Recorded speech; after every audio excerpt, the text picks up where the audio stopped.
In the last episode, our Vision Group undercover journalist narrated the difficulties she went through to renew her passport, and today she dares to meet the Minister of Internal Affairs, General Kahinda Otafire.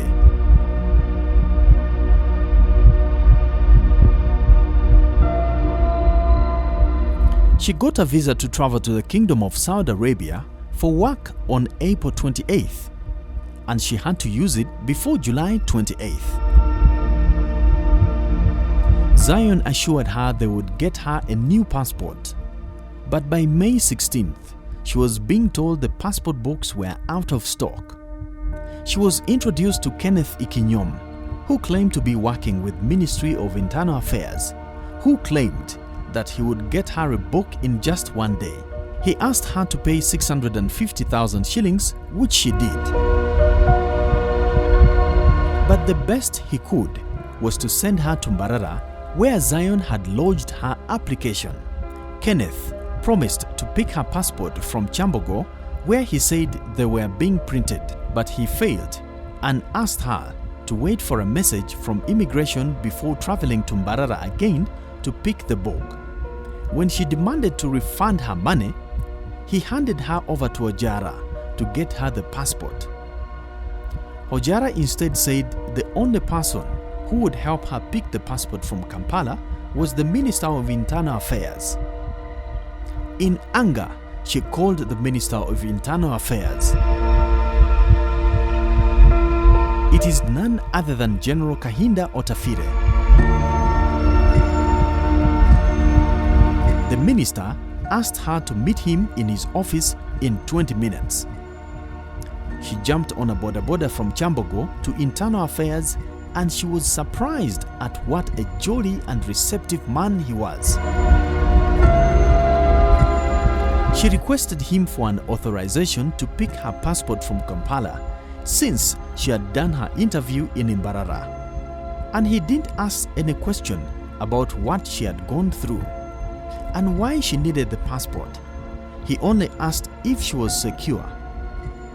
He only asked if she was sure the passport was at Chambogo. He just reached out for a book and wrote a cheat, which he gave her to take to Passport Control Office. On the cheat, he was directing that she picks the passport in Kampala. Why does the world fear General Kahinda Otafire?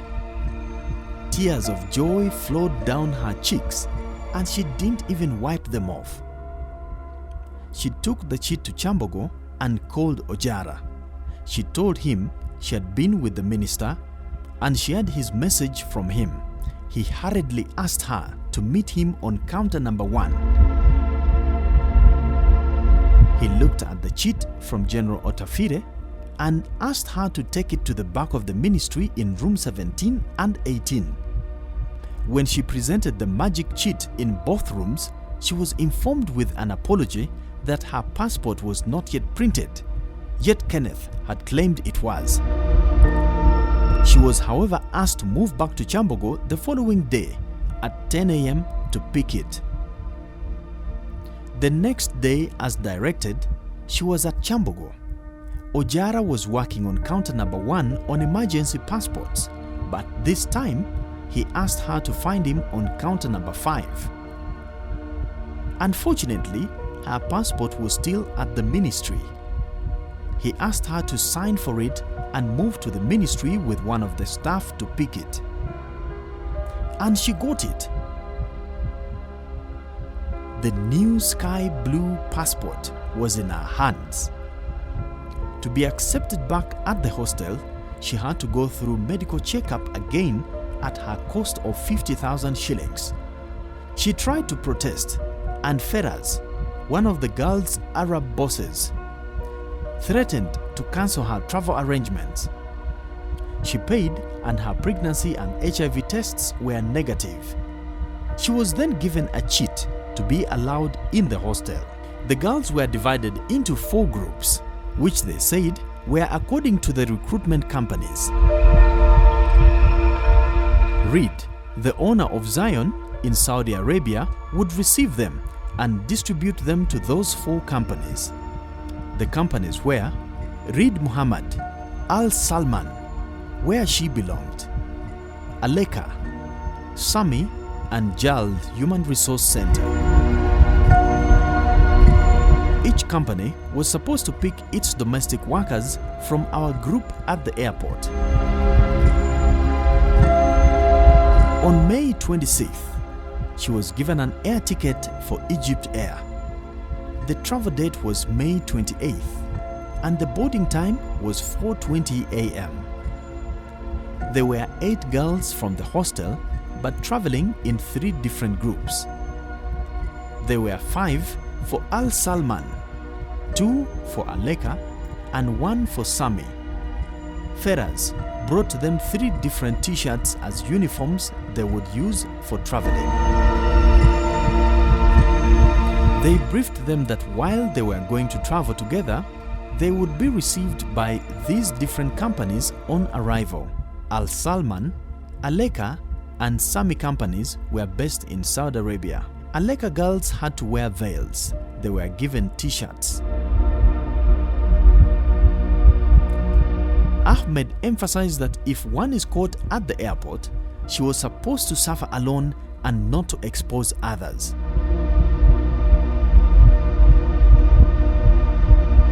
He asked all to pretend not to know each other once they arrived at Entebbe. Once they arrived at Entebbe airport, so that in case one person is intercepted, the whole group is not affected. When they reached the desk, the lady asked for CPR results. The fake papers showed her PCR was done at Middle East KT Group Laboratories on Bukoto Chisasi Road. She stamped on it. At the entrance, she presented her passport, but her bag in the baggage scanner went to the walk-through, and presto, she was inside.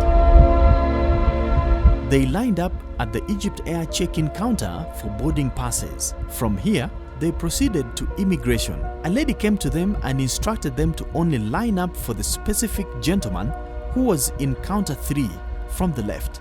They did not get any hard time because almost everyone who worked on them seemed to have been briefed. There was another group of girls from another company who were lining in another counter. In fact, there were many other girls from other recruitment companies like Absolute Labor International, Greener Pastures, Tusano, and Al Faizo. After waiting for about an hour, the girls boarded Egypt Air, flight number MS-838, and that is how they left Uganda. In the next episode, she narrates the real challenges which began in Saudi Arabia.